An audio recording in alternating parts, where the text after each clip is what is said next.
इस तरह की जॉब हो गई, किसी रेस्टोरेंट में जॉब हो गई। तो अगर आप इस तरह की जॉब करते हो तो इसमें आपको सबसे मेन जो फ़ायदा होता है, जो मैं अब आपको अब बताने वाला हूँ।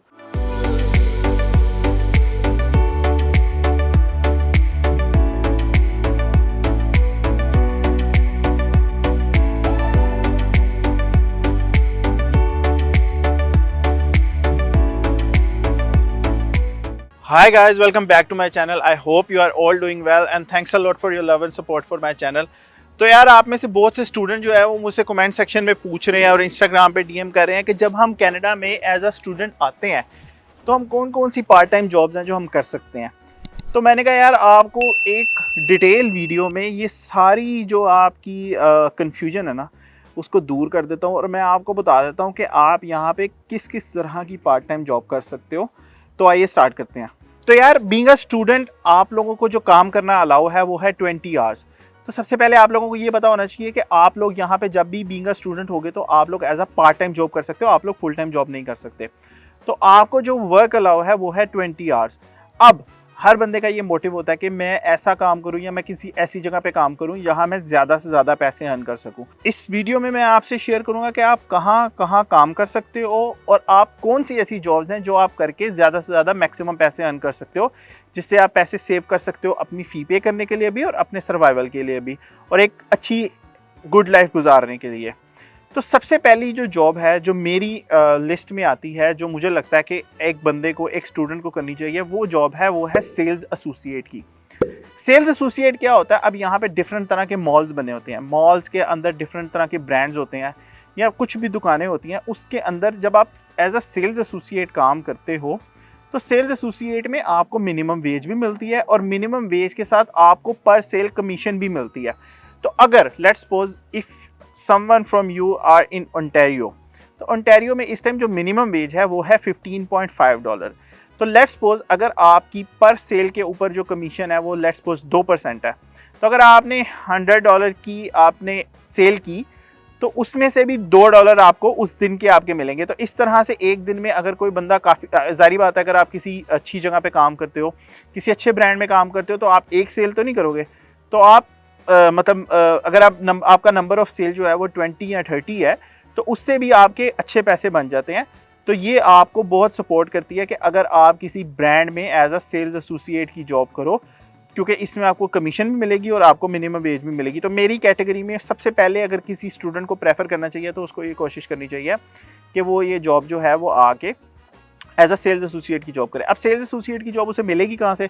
डिफरेंट ब्रांड्स जो हैं उनके कैरियर पेज होते हैं, अगर वहाँ नहीं तो आप किसी मॉल में जाओ, आप वॉक इन करो किसी भी शॉप के अंदर या किसी भी ब्रांड के अंदर जाओ और वहाँ जाके कोशिश करो कि आप उनके मैनेजर से मिलो और उसको बताओ कि I am looking for a part time job. और अगर आपकी और उनकी अवेलेबिलिटी मैच करती है, अवेलेबिलिटी क्या होती है कि जब उनको बंदा चाहिए काम करने के लिए और आप भी अगर उन आवर्स में फ्री हो तो वो आपको आवर्स देते हैं, उसमें आप काम करते हो, so you can earn more money. दूसरी जो जॉब है जो आप एज अ स्टूडेंट कर सकते हो वो आप कर सकते हो ग्रोसरी स्टोर्स के अंदर।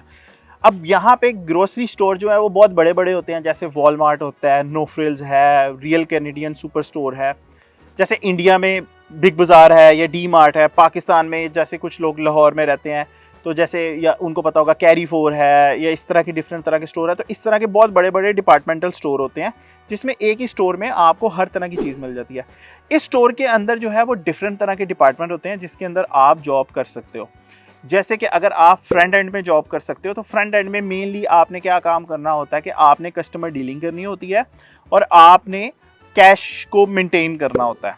लेट्स सपोज वो अगर आपको खड़ा कर देते हैं, टिल पे खड़ा कर देते हैं, आपकी जॉब है टिल जैसे, तो टिल पे अगर आप हो तो वहाँ पे आपने कैश को भी डील करना है। कोई बंदा जो सामान खरीद के आएगा आप उसको स्कैन करोगे उसको और उससे पेमेंट लोगे, तो ये आपका काम होता है। इसी तरह से इन स्टोर्स के अंदर डिफरेंट तरह के डिपार्टमेंट होते हैं। आजकल तो ऐसे भी होता है कि आप अगर नोफ्रिल के अंदर काम करते हो तो उसके अंदर डिफरेंट तरह की आयल बनी होती हैं, तो एक बंदे को एक आयल अलॉट हो जाती है। उसका काम क्या होता है कि उसने उस पूरी आयल को मेंटेन करना होता है, उसमें उसने स्टॉकिंग भी करनी होती है। स्टॉकिंग का मतलब ये होता है कि अगर कोई सामान ख़त्म हो गया है तो पीछे से वो जो है वो बैक एंड से वो सामान लेके आएगा और उसको वहाँ पे फिक्स करेगा। फिर इसी तरह से आपने जोनिंग करनी होती है। जोनिंग क्या होता है कि अगर कोई सामान खराब होकर पड़ा हुआ है, कोई कस्टमर छोड़ के चला गया, तो आपने उसको स्ट्रेट करके अलाइन करके आपने लगाना होता है। इसी तरह से इसी स्टोर्स के अंदर डिफरेंट डिपार्टमेंट होते हैं, जैसे मैंने आपको बताया। तो इसमें एक डिपार्टमेंट होता है मर्चेंटाइजिंग का डिपार्टमेंट होता है बैक एंड पे। उसमें आपने ये देखना होता है कि जब ट्रक्स आते हैं सामान लेके तो क्या सामान आया है, क्या गया है, आपने उसका रिकॉर्ड रखना होता है। फिर इसी तरह से प्रोड्यूसिंग का डिपार्टमेंट होता है। प्रोड्यूसिंग का डिपार्टमेंट जिसमें फ्रेश वेजिटेबल्स और फ्रूट्स वगैरह होते हैं, तो आप उसमें उसको आपने मैनेज करना होता है सारा। तो एक ग्रोसरी स्टोर के अंदर आप जॉब कर सकते हो। इसमें सबसे मेन जो आपको फ़ायदा होता है कि वीकली एक दिन, जैसे कि मिसाल के तौर पे सैटरडे के दिन आपको if you are work in a no frill या इन अ कंपनी, तो आपको उसमें डिस्काउंट मिलता है 10 to 15%। तो उसमें आप क्या कर सकते हो कि आप अपनी जो ग्रोसरीज होती हैं वो आप इस तरह के स्टोर से उस दिन कर सकते हो, तो इससे भी आपको बेनिफिट मिल जाता है। और ग्रोसरी स्टोर के अंदर ही अगर आप एज अ कस्टमर एसोसिएट काम कर रहे हो, तो इसमें ये होता है कि अगर कोई कस्टमर आता है, वो पूछता है, आपने कस्टमर्स की हेल्प भी करनी होती है। कोई आपसे पूछता है कि यार ये चीज़ कहाँ पे मिलेगी, तो आपने उसको गाइड करना होता है कि ये चीज़ आपको इस आइल के अंदर मिलेगी। तो आपने ये भी आपकी जॉब का पार्ट होता है अगर आप आइल के अंदर जॉब कर रहे होते हो। तो उसके बाद आप जॉब कर सकते हो, वो आप कर सकते हो गैस स्टेशन के अंदर जॉब। अब गैस स्टेशन के साथ यहाँ पे क्या होता है कि गैस स्टेशन के साथ ही कन्वीनियंस स्टोर भी होता है। उस स्टोर के अंदर आपको डिफरेंट तरह की, जैसे आप पाकिस्तान में या इंडिया में आप देखते हो कि पेट्रोल पंप के साथ एक पूरा स्टोर होता है, यहाँ पे भी ऐसे ही होता है। वो पूरा कन्वीनियंस स्टोर होता है, वहाँ से आपको ड्रिंक्स मिल जाती हैं, चिप्स मिल जाती हैं। इसमें भी आपका काम बेसिकली यही होता है कि आपने कस्टमर से पेमेंट्स वगैरह लेनी होती हैं, और आपने अगर स्टॉकिंग करनी होती है, पूरा सामान चेक करना होता है, और आपने मेक श्योर करना होता है कि सब कुछ ठीक है या नहीं।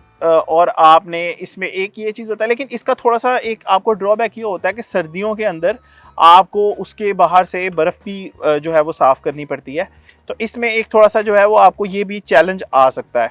गैस स्टेशन या कन्वीनियंस स्टोर पे काम करने का एक सबसे मेन फ़ायदा आपको ये होता है कि रात के 8 या 9 बजे के बाद जो है यहाँ पर रश होता है वो बहुत कम हो जाता है। तो उसमें आपको एक ये बहुत बेनिफिट मिल जाता है कि अगर आप अपनी कोई असाइनमेंट कंप्लीट करना चाहते हो या आपका फ्री टाइम है, तो लेट्स सपोज अगर आप मूवी देखना चाहते हो, तो वो आप इस टाइम में आराम से कर सकते हो। तो इसमें ये भी फ़ायदा होता है कि अक्सर जब आप इवनिंग शिफ्ट करते हो तो इसमें आपको ये बेनिफिट मिल जाता है, क्योंकि काफ़ी जो है रश कम होता है।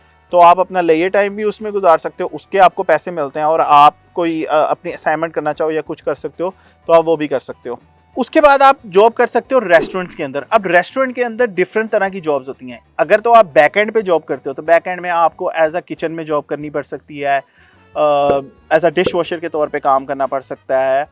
तो और लेकिन अगर आप किसी well known establish international chain के अंदर काम करते हो, जैसे आप मैकडोनल्ड में जॉब करते हो, तो उसमें आपको डिलीवरी का डिपार्टमेंट अलग होता है, ड्राइव थ्रू का अलग होता है, इस तरह से पैकिंग का डिपार्टमेंट अलग होता है, फ्रंट एंड का डिपार्टमेंट अलग होता है, किचन का अलग होता है। तो आप किसी तरह के भी डिपार्टमेंट में जॉब कर सकते हो। लेकिन अगर आप किसी दूसरे फ्रंट एंड पे काम करते हो, किसी दूसरे रेस्टोरेंट में जिसमें आप एज अ वेटर काम करते हो, तो एज अ वेटर काम करने का आपको जो सबसे मेन बेनिफिट होता है वो ये होता है कि इसमें आपको टिप्स वगैरह जो है वो बहुत अच्छी मिल जाती हैं, जिससे अक्सर आपके पैसे बहुत अच्छे बन जाते हैं। उसके बाद अगर मेरी लिस्ट में कोई जॉब आती है, तो वो आती है कि आप कोई स्किल जॉब कर सकते हो। अब स्किल जॉब क्या होता है, जैसे कि आप एज अ सिक्योरिटी गार्ड के तौर पे काम कर सकते हो। स्किल जॉब मैं इसको इसलिए कह रहा हूँ क्योंकि ये वाली जॉब करने के लिए आपको लाइसेंस लेना पड़ता है, या अगर आप बार टेंडर के तौर पे काम करते हो तो उसके लिए आपको लाइसेंस रिक्वायर्ड होता है। लेकिन बेस्ट जॉब जो है वो सिक्योरिटी गार्ड की इसलिए है क्योंकि सिक्योरिटी गार्ड की जॉब में जब आप लाइसेंस ले लेते हो, जिसकी चार्जेस होते हैं तकरीबन $300 से $400, जब आप लाइसेंस ले लेते हो तो अक्सर ऐसा होता है कि आपने किसी प्रॉपर्टी में सिर्फ और सिर्फ वहाँ पे बैठ के कैमरों को मॉनिटर करना होता है, और अक्सर कुछ डिफरेंट कंस्ट्रक्शन साइट होती हैं, वहाँ पे आपको भेज दिया जाता है। आपने वहाँ पे बैठ के सिर्फ मॉनिटर करना होता है कि यार कोई चोरी ना करे या कुछ ना करे। और अगर कुछ ऐसा इंसिडेंट हो जाता है या कोई चोरी हो जाती है, तो आपने उस बंदे के साथ फिजिकली लड़ना नहीं होता या आपने उसको बताना नहीं होता। अगर तो इवन डेट अगर आपकी जान को खतरा हो तो आप वो जगह छोड़ के जा भी सकते हो, और अगर कुछ ज़्यादा मसला है तो आप 911 कॉल करके पुलिस बुला सकते हो। तो सिक्योरिटी की जॉब एक ऐसी जॉब है कि जिसमें आपको अक्सर सोने के पैसे मिलते हैं। लेकिन इसका सिर्फ एक चैलेंज ये है कि जब आपने इसका लाइसेंस लेना होता है तो उसमें आपको थोड़ी सी मुश्किल होती है। तो ये लेकिन वैसे बेस्ट जॉब है, one of the best job है, जिसमें आप साथ साथ अपनी असाइनमेंट भी कर सकते हो। अगर आप रात के टाइम जॉब कर रहे हो तो आप उसमें सो भी सकते हो, और आप अगर कोई मूवी वगैरह देखना चाहते हो तो वो भी देख सकते हो। ये आपके लिए बहुत ईजी होता है। उसके बाद अगर आप जॉब कर सकते हो तो आप ऑन कैंपस जॉब कर सकते हो। अब ऑन कैंपस जॉब करने का आपको सबसे मेन फ़ायदा क्या होता है, वो ये होता है कि अगर आपको being a student 20 hours allow है, तो 20 आवर्स आप बाहर काम कर सकते हो किसी और जगह पे। और अगर आप अपनी यूनिवर्सिटी की प्रीमिसेस के अंदर काम करते हो तो उसमें 20 आवर्स की रिस्ट्रिक्शन नहीं फॉल करती। तो उसमें डिफरेंट तरह की जॉब्स होती हैं, जैसे मिसाल के तौर पे कंप्यूटर असिस्टेंट की जॉब होती है, या असिस्टेंट लाइब्रेरियन की जॉब होती है, या डिफरेंट तरह के जो डिपार्टमेंट होते हैं, जैसे फ़ी कलेक्शन का डिपार्टमेंट होता है तो आप उसमें काम कर सकते हो एज अ पार्ट टाइमर।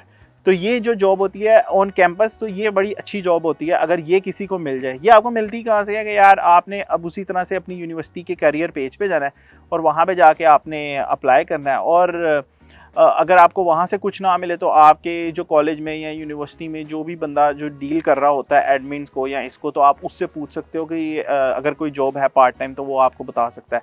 तो ये भी एक बहुत अच्छी ऑप्शन है आपके पास। उसके बाद मोस्टली स्टूडेंट आजकल जो कर रहे हैं, जो सबसे मेन मैंने देखा है वो ये है कि स्टूडेंट क्या काम करते हैं, स्टूडेंट डिलीवरी का काम करते हैं, वो उबर ईट्स के ऊपर काम करते हैं। उसमें क्या होता है, उसमें अक्सर ये चैलेंज आता है कि आपको थोड़ी सी इन्वेस्टमेंट करनी पड़ती है। जैसे कि अगर आप, क्योंकि यहाँ पे आप अभी तो 2-3 महीने, अभी तो समर है, लेकिन जब विंटर होता है तो विंटर में आप बाइक के ऊपर तो उस तरह से ट्रैवल नहीं कर सकते, तो उसके लिए आपको एक गाड़ी चाहिए होती है और उसके लिए आपको लाइसेंस रिक्वायर्ड होता है। तो अगर किसी बंदे के पास इतने वो चाहता है कि वो सुकून की जॉब करे, मतलब आपने सिर्फ और सिर्फ रेस्टोरेंट से पैकेज उठाना है और पैकेज आपने जिस भी जगह पे ड्रॉप करना है वो आपने ड्रॉप करना है, और ये आपका बेसिकली काम होता है। आपने गाड़ी में बैठ के जाना है, आना है और उसके आपको पैसे मिलने हैं। लेकिन इसमें आपको पर आवर पैसे नहीं मिलते, इसमें आप जितनी डिलीवरीज करते हो उसके ऊपर आपको पैसे मिलते हैं, और साथ अक्सर कुछ कस्टमर जो है वो आपको टिप भी दे देते हैं। तो इसके लिए आपको क्या करना होता है कि सबसे पहले जब आप आते हो तो आप आके आपको इन्वेस्टमेंट करनी पड़ती है, आप एक गाड़ी खरीदते हो, और उसके बाद अगर आप जब लाइसेंस अपना बनवा लेते हो तो उसके बाद आप डिलीवरी का काम भी कर सकते हो। तो ये भी एक बहुत अच्छी जॉब है जो मुख्तलिफ लोग जो मैंने देखा है वो कर रहे हैं। वो अपनी 20 आवर्स भी जॉब करते हैं, और उसके अलावा क्योंकि इसमें कोई आवर्स की रिस्ट्रिक्शन नहीं है उस तरह से, तो ये काम आप आराम से कर सकते हो। उसके बाद अक्सर लोगों को फील्ड की जॉब भी मिल जाती है, जैसे कि मिसाल के तौर पे अगर आप में से कोई बंदा कंप्यूटर कोडिंग पढ़ रहा है तो उसको कोई पार्ट टाइम जॉब जो है वो एज अ कोडर मिल जाती है, या as a low level entry level position मिल जाती है। लेकिन यार टू बी ऑनेस्ट कि 90 to 95% स्टूडेंट जो है ना वो यहाँ पे ज़रा सर्वाइवल जॉब ही करते हैं या बेसिक लेवल की जॉब ही करते हैं, क्योंकि जो आपकी ऑन फील्ड जॉब है ना वो मिलने में आपको टाइम लगता है, और वो उसकी कुछ ज़ाहिर बात है उसकी रिक्वायरमेंट अलग तरह की होती हैं, तो वो इतना ईजी नहीं होता। लेकिन अगर ये किसी को मिल जाए, तो जैसे अगर मिसाल के तौर पे कोई बंदा स्किल्ड है, वो इंडिया से कोई या पाकिस्तान से कोई काम करता आ रहा है, और अगर उसको उसी फील्ड की जॉब आगे मिल जाए और वो उससे स्टडी से भी रिलेट करती है, तो ये भी उसको इन फ्यूचर उसका फ़ायदा होता है। उसके बाद डिफरेंट तरह की फ्रीलांस ऑनलाइन जॉब होती हैं जो स्टूडेंट वो भी करते हैं, तो आप वो भी कर सकते हो। फ्रीलांस ऑनलाइन को जॉब कर सकते हो, किसी डिफरेंट तरह की वेबसाइट्स हैं उनके ऊपर काम कर सकते हो और उससे आप पैसे कमा सकते हो। लेकिन जो मैंने आपको जॉब बताई, जैसे कि जो सबसे मेन मैंने आपको बताया, जो सेल्स एसोसिएट की जॉब हो गई या नो फ्रिल्स में जॉब हो गई, या इस तरह की जॉब हो गई, किसी रेस्टोरेंट में जॉब हो गई, तो अगर आप इस तरह की जॉब करते हो तो इसमें आपको सबसे मेन जो फ़ायदा होता है, जो मैं आपको अब बताने वाला हूँ, वो ये होता है कि अगर आप यहाँ पे 2 साल, अगर आप 4 साल की डिग्री पे आए हो, तो अगर आप 4 साल किसी जगह पे काम करते हो तो आपकी अपनी सीनियर्स के साथ भी बन जाती है, और अगर आपकी परफॉर्मेंस अच्छी है तो जो ओनर होता है वो आपको प्रमोट कर सकता है एज अ मैनेजर। अगर तो आप मैनेजर बन जाते हो किसी भी जगह पे, तो उसका सबसे मेन फ़ायदा आपको ये होता है कि आपके पीआर का एक बैकअप तैयार हो जाता है, क्योंकि जो मैनेजर लेवल की पोजीशंस हैं वो 9 कैटेगरी में आती हैं।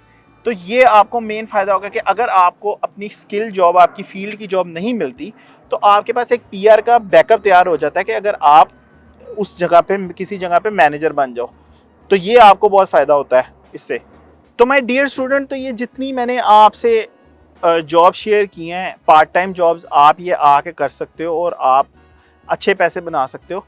और आपके पास कुछ जॉब्स ऐसी हैं जो करने से आपके पास एज अ पीआर का बैकअप भी तैयार हो जाता है। तो यार मैं उम्मीद करता हूँ कि आप लोगों को ये वीडियो इन्फॉर्मेटिव लगी होगी, और पार्ट टाइम जॉब से रिलेटेड किसी भी तरह की कोई कन्फ्यूजन अब आप लोगों के माइंड में बाकी नहीं रही होगी, और किसी बंदे को अब ये नहीं होगा कि यार वो ये सोच रहा होगा कि यार जब मैं जाऊँगा तो मैं करूँगा क्या।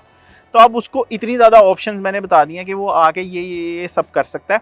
और इन ओंटारियो में जो इस टाइम मिनिमम वेजेस हैं वो है 15.5, वो हर प्रोविंस में अलग अलग होती है। तो अब आपको ये भी पता चल जाएगा कि यार अगर मैं 20 घंटे काम करूंगा तो मैं कितने पैसे कमा सकता हूँ। तो उम्मीद है यार आप लोगों को ये वीडियो अच्छी लगी होगी, तो यार काइंडली चैनल को सब्सक्राइब कर देना, कमेंट सेक्शन में अपनी थॉट शेयर करना। अगर किसी भी तरह की कोई कन्फ्यूजन है तो आप मुझे इंस्टाग्राम पे डीएम कर सकते हो। मेरे फेसबुक पेज को भी फॉलो कर लेना, इंस्टाग्राम को भी फॉलो कर लेना। तो आपसे मुलाकात होती है अगली वीडियो में। अपना बहुत बहुत ख्याल रखिएगा। अल्लाह हाफिज़, बाय बाय।